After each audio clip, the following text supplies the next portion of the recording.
score. We are keeping our score on the LIRR railroad strike, and now in its third day. Our Dan Manarino is in Jamaica, Queens, with the very latest on this. Good morning, Dan.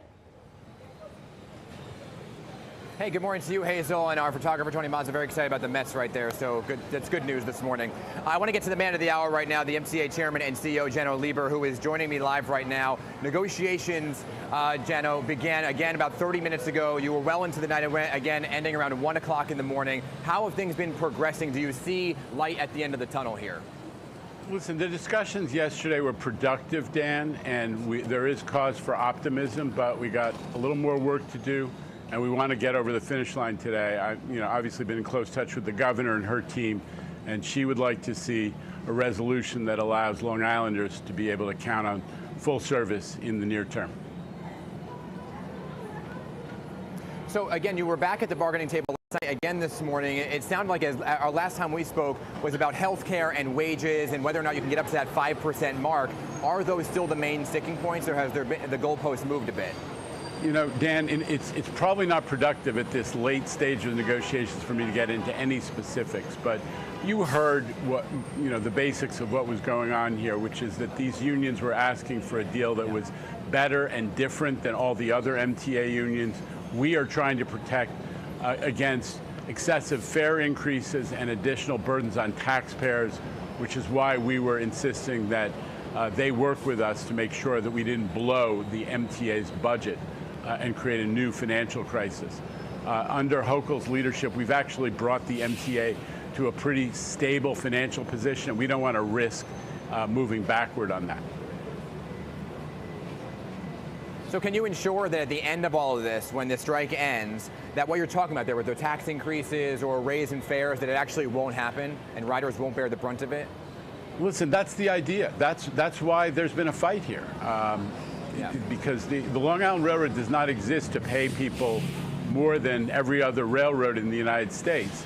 It exists for the people who ride it, who pay the fares, and it also exists for the taxpayers who have to provide subsidies to make sure the whole operation can go on. So that's our position. But like I said, talks are productive. The vibe is positive. And there is some optimism in the air right now. So I'm not going to ask you to take out your crystal ball, or maybe I will, but this is your first strike as chairman, the first since 1994, right? A lot of folks out here that I'm talking to at Jamaica Station say they support the workers, they understand the need for all of it. Do you anticipate an end to this as early as today and trains back up and running tomorrow? Or when it does end, how long till everything comes back online? Well, that's a good question. What we're saying is, generally speaking, if we get it done, whenever we get it done, and we hope it will be today, there's no guarantee, it'll take us to the next day to really restore full service. We got to not only move around equipment and people, but we have to do federally required inspections of equipment, including the trains, before they can be restored to service. That takes a little time. And one of the reasons we want to get it done as quickly as possible. So let me ask you about the morning commute. This is your first morning commute, day 3 of the strike, but first day where there is people trying to navigate their way to and from work right now. We're seeing a lot of folks riding the trains here. There's a little confusion on where the buses were dropping people off here at Jamaica Station, but relatively smooth so far. How would you describe the morning and whether or not you were prepared in terms of the number of buses to get people where they need to go and the number of trains so they're not too overcrowded? Yeah, you had it right, Dan. Most people seem to have taken the governor's advice to telecommute, Long Islanders especially, but all of us learned how to telecommute during COVID. Long Islanders, 95% of Long Islanders telecommuted for a long time during COVID, so people know how. The turnout at our shuttle bus location so far has been pretty light. We've had plenty of bus capacity to take people to the train stations in Queens, like the one where you are located, and the system seems to be working pretty well. And let me ask you lastly about a proposal that came from the Nassau County Executive, Bruce Blake, and I'm talking to him in about 45 minutes right now, and he was like, well, if they're going to strike, they should have at least put a pause on congestion pricing for those folks who had to drive. Is that in the realm of possibility?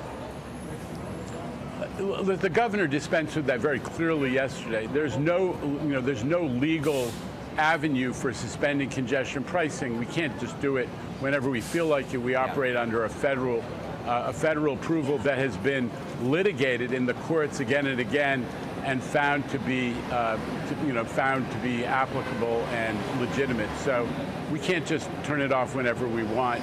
And this is not an issue for political gamesmanship. I really hope that folks recognize this is way too serious for people to be turning it into an election year, a political issue. I understand that elections happen, but Long Islanders are depending on this, and it's just not a game.